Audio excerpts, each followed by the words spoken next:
Hello and welcome back to Israel with Aline. Today we are in the biblical city of Bethsaida. King David and Absalom passed through here where the apostles Peter, Andrew and Philip were born, where Jesus performed many miracles, but it is also the city that was cursed by him, destroyed and disappeared, and was found almost 2,000 years later. And today we will see with our own eyes these archaeological excavations. So if you're ready, let's get started. In the biblical city of Bethsaida, King David and Absalom passed through here, where the apostles Peter, Andrew and Philip were born.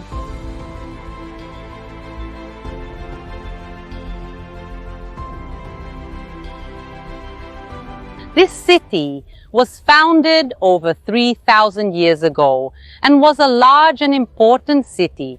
It was the capital of the kingdom of Geshur, which was an Aramean kingdom that existed here in this region. The first time this place is mentioned in the Bible, it is called Zer and is one of several cities intended to be territory of the tribe of Naphtali. However, the tribe fails to conquer the city and they remain an independent zone. Until when? Until the arrival of King David.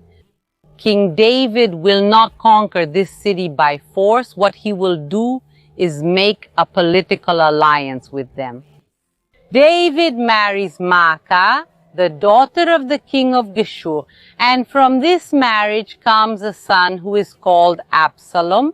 And about him, we have several biblical stories. He kills one of his own brothers. He tries to kill his own father, King David.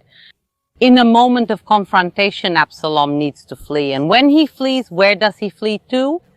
Exactly here to Geshur. He uses this place as a refuge, since his mother was born here in this city and was the daughter of the king. Okay, now what we are going to do, we are going to continue our tour and see archaeological finds precisely from the time of David and Absalom.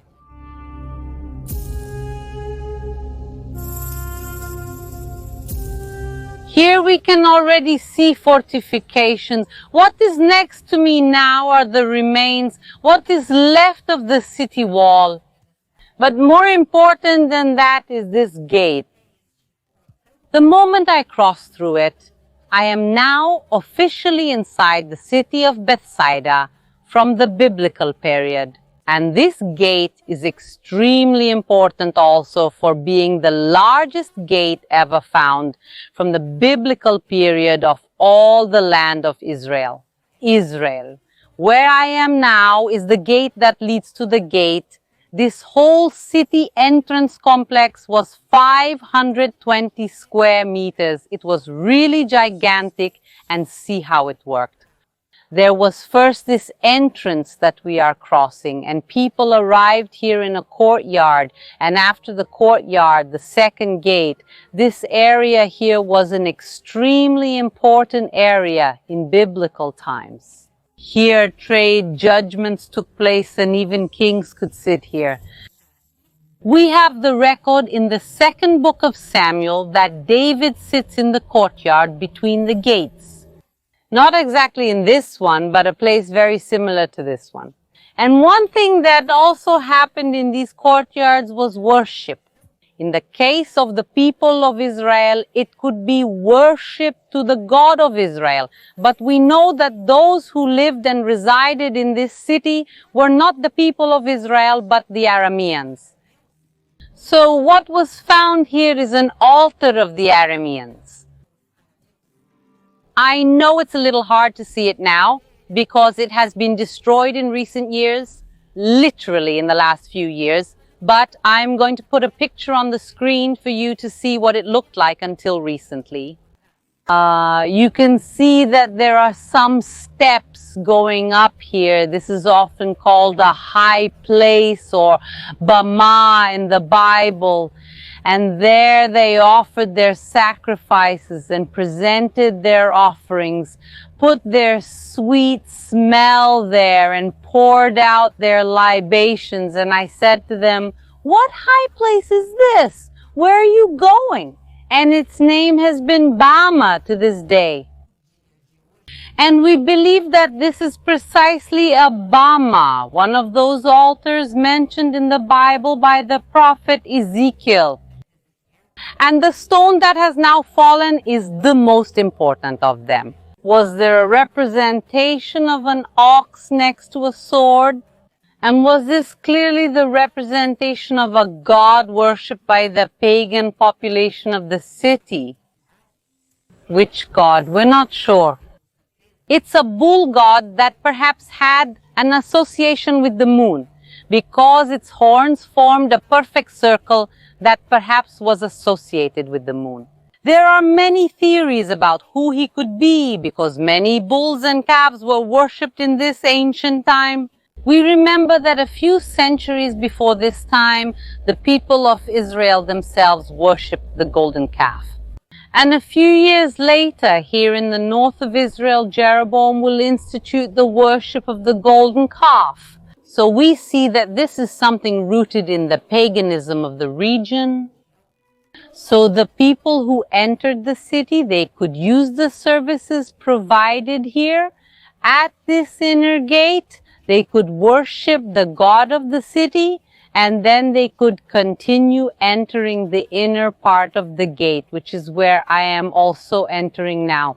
Now, what catches our attention when we get here are these side rooms. These rooms could be used for different reasons. One of them is that there could be soldiers here, people protecting the city, but we also have archaeological records here that these rooms were used as grain storage, probably taken as tax from the people who passed through here. So imagine this place could be full of grains next to the soldiers, and it was really a very, very busy place.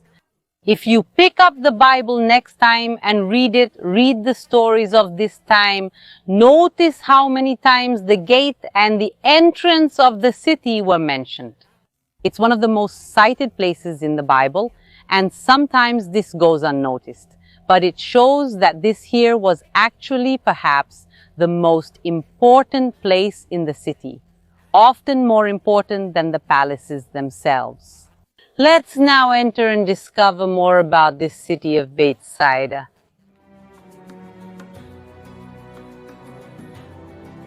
And we will continue advancing in the history of the city as well.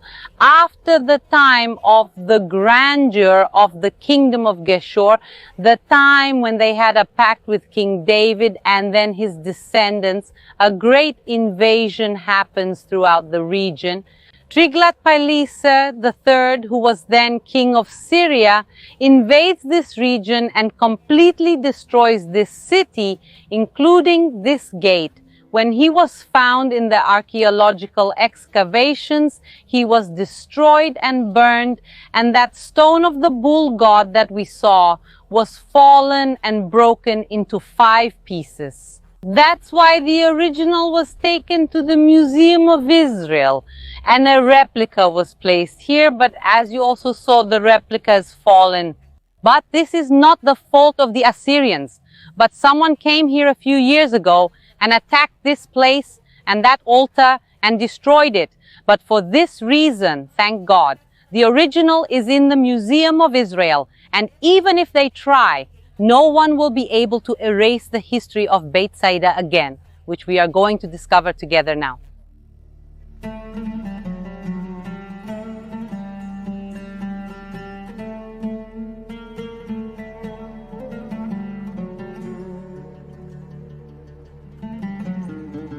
Centuries later, the city is rebuilt in the Hellenistic period, that is, in the Greek era, and it is then called Bethsaida, which means the house of fishermen. But the question is, how can this place be a fishing village if what we see around us are mountains? Where are the waters? Where are the fish? I want you to look over there now. Here in the background we see the Sea of Galilee, which is actually not a sea but a large freshwater lake full of fish. Now look at the distance we are from it. It is approximately 2 kilometers these days. The question is, how did people in ancient times manage if a fisherman here from Bethsaida still had to walk 2 kilometers every day to reach the waters? And the answer is no. The answer is that the sea level, the location of the Sea of Galilee, has changed over time for several reasons. First, the sea level is lower than it was at that time. We have archaeological evidence of this also in the archaeological excavations of Magdala. We also know Magdala as Magdalene, where the ancient port of the city was found, and the city's port is not where the sea is today. It is at a distance from the waters, and this shows that the sea has receded. But there is another special reason in this area where we are, because this is the delta of the Jordan River. It passes through this valley here next to us. The fact that this is the delta of the Jordan is very important, because the river brings with it sediments. So there is a natural process of sedimentation here. And that's why the Jordan River itself, specifically in this area, pushes the Sea of Galilee away from it, which is little by little every day. But if we count a city of 3,000 years, the distance can end up being large. A research conducted here at the foot of the mountain with the help of geologists found here some remnants of clay, and in this clay there are crustaceans and also aquatic microorganisms. This shows that a long time ago the edge of this mountain was next to waters. This further reinforces our knowledge that although today the Sea of Galilee is far away, in the times of Jesus, Peter, Andrew, and Philip, the waters passed much closer from here.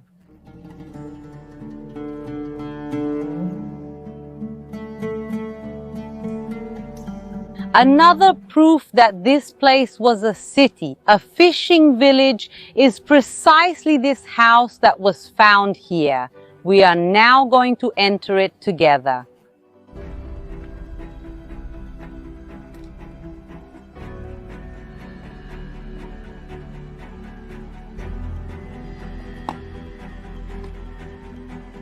At first glance, this may seem like just another normal house in this village, just another residence that doesn't attract attention. Here there was a large courtyard, and on the sides, the rooms, for example, that room was the kitchen, and the house had a floor. But what makes this house so special and unique is what was found on this side, in these side rooms. Here in the archaeological excavations, lead weights used in fishing nets were found. A special needle was also found that was used in ancient times for repairing nets. And so we know that the person who lived in this house approximately 2,000 years ago was a fisherman. We know of 3 fishermen who lived here in Bethsaida. They are called Peter, Andrew, and Philip, as we see in this biblical verse. And Philip was from Bethsaida, the city of Andrew and Peter. And the 3 of them who were born and raised here in Bethsaida by the Sea of Galilee, what they learned throughout their lives was to be fishermen, like probably the person from this house. But everything changes in their lives when Jesus comes to them and tells them not to be fishermen of fish here from the Sea of Galilee anymore, but instead invites them to the great call, the call to be fishermen of men. And Jesus, walking by the Sea of Galilee, saw 2 brothers, Simon called Peter and Andrew, his brother, who were casting their nets into the sea because they were fishermen. And he said to them, "Follow me, and I will make you fishers of men." So they immediately left their nets and followed him. Galilee was the region of Jesus' ministry. He went from town to town, village to village, performing miracles and preaching to the crowds. And here too, through Bethsaida, Jesus passed and performed miracles. The most well-known of these is the healing of the blind man. And he came to Bethsaida, and they brought a blind man to him and begged him to touch him. And taking the blind man by the hand, he led him out of the village. And spitting on his eyes and laying his hands on him, he asked him if he saw anything. And looking up, he said, "I see men, but they look like trees walking."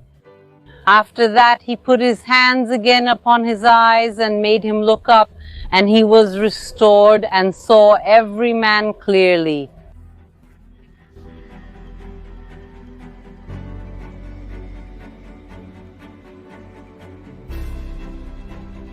I want you to look now at the floor where I am walking. This is an original floor from the time of Jesus. These were literally the city streets. And we know that the apostles Peter, Andrew, and Philip walked here many, many times. And Jesus also walked here. So there's a good chance they walked on this very floor that we're crossing now. It's truly amazing to be here and be a part of this city's history.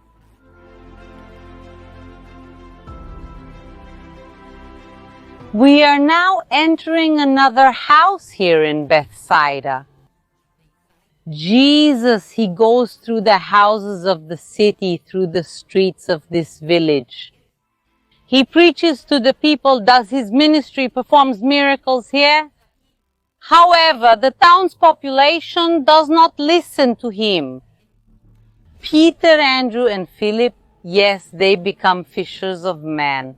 But the rest of the town continues here being fishers of fish. They don't change their ways. Despite everything they've seen and heard, they keep doing things, their life in a wrong way.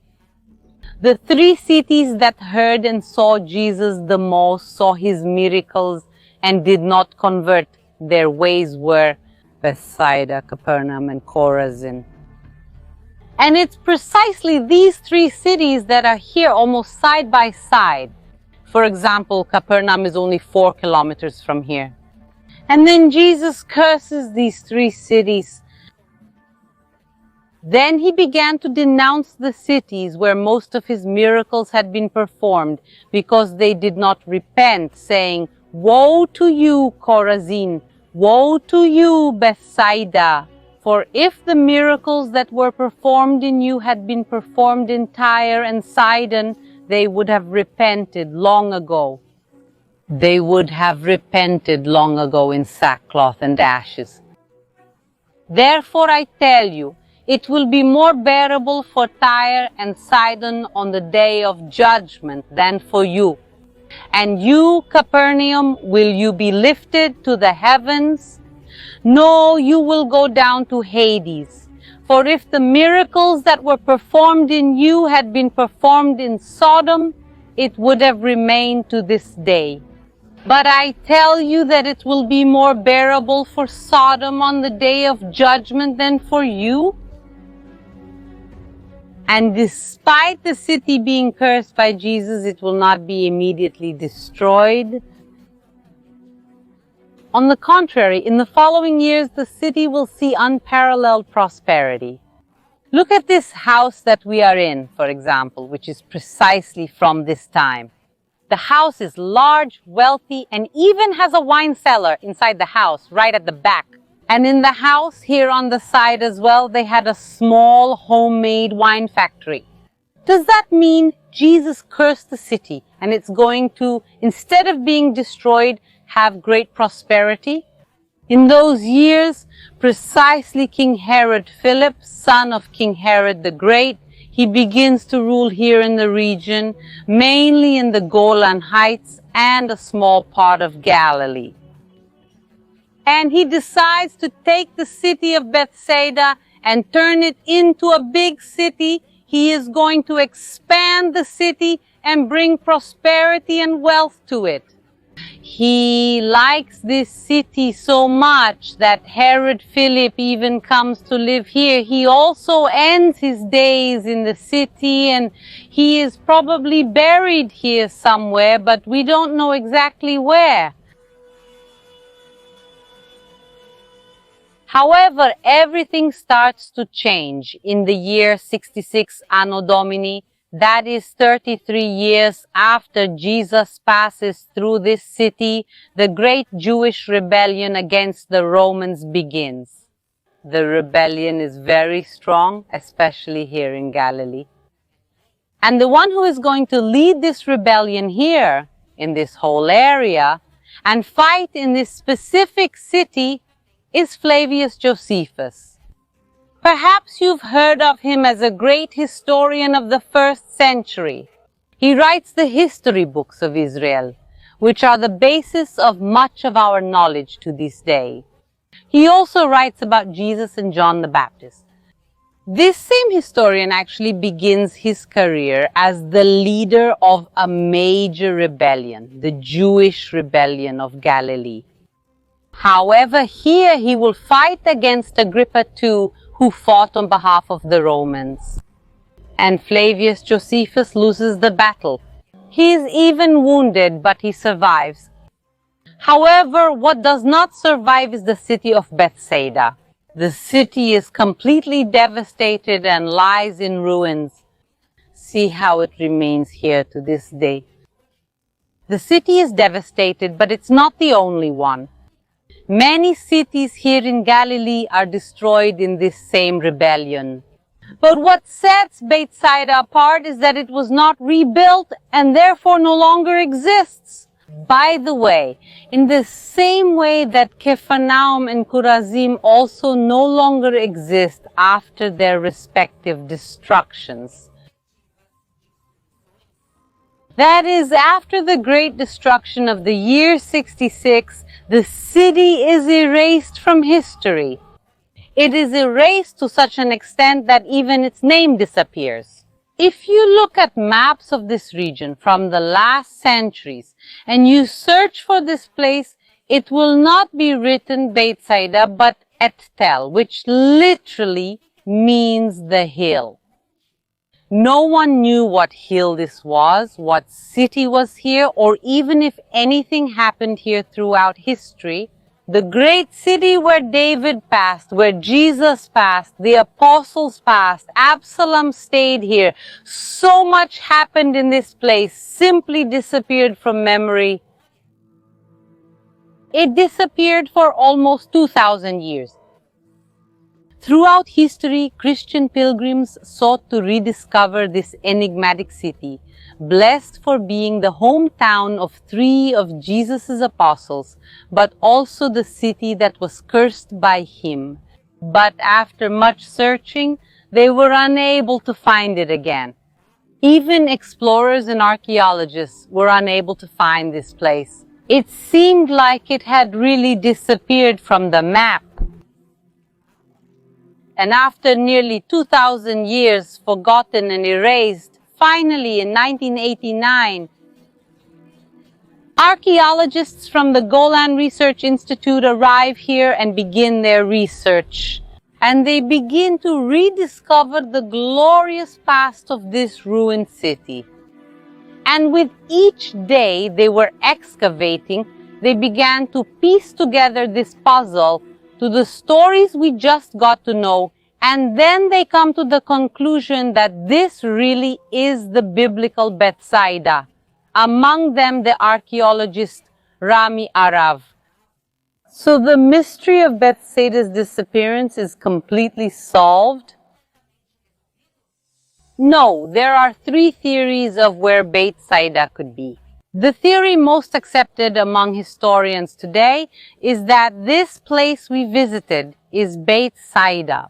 There's another place not far from here called Massadia, but most archaeologists have understood that it's not there. But the excavations in recent years at a place called El Araj have found some interesting things that might point to it possibly being the true location of Bethsaida. As I said, this is still the most accepted location and also the place that I connect with a lot. However, if you want us to also make videos in El Araj, leave it in the comments. And if you want, we will also go there to film for you in the future. However, I hope you enjoyed today's video. Known this story that has a bit of everything, from family intrigues, wars, blessings, miracles, and also curses and destructions. I think right when we're finishing now, another gust of wind started. I'm even goosebumped. But I hope you enjoyed today's video and see you next Sunday.